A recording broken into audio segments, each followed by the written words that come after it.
Le bardage de la toiture est parti d'une nuit, démonté, enlevé d'une nuit, pour dire que le site est squatté. Jusqu'à sa fermeture en 2003, 300 salariés travaillaient ici et depuis rien n'a été fait sur cette friche industrielle. À Rambervillers, des travaux vont enfin être menés à la papeterie Mathussière et Forest, créée en 1830. Automatiquement, il y a quand même beaucoup de générations qui ont passé et aujourd'hui, il y a encore une bonne partie de la population qui n'ont pas forcément travaillé sur place, mais dont des membres de la famille ont travaillé sur place. Donc c'est quand même malgré tout un petit pincement au cœur de voir que le site est fermé et puis va disparaître totalement. Le site va en effet faire l'objet de travaux non pas de réhabilitation mais de renaturation, une véritable remise à l'état naturel. La friche industrielle de 20 hectares est en zone inondable, impossible ici de construire quoi que ce soit. L'idée étant, notamment en cas de forte pluie, d'empêcher la montée des eaux en amont, en centre-ville de Rambervillers, comme ce fut le cas en 2006 et en 2013. Ici, on est sur une partie qui est complètement imperméabilisée, sur une partie qui fait barrage.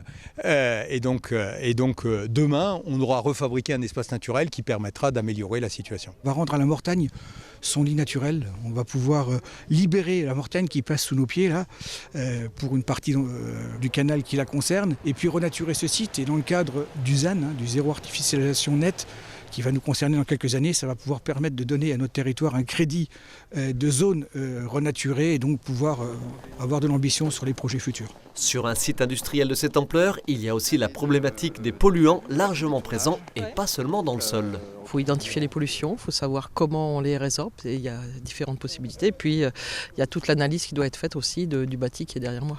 La renaturation possède de nombreux enjeux, environnementaux bien sûr, mais également sociétaux, offrant de nouveaux espaces naturels que les habitants pourront fréquenter.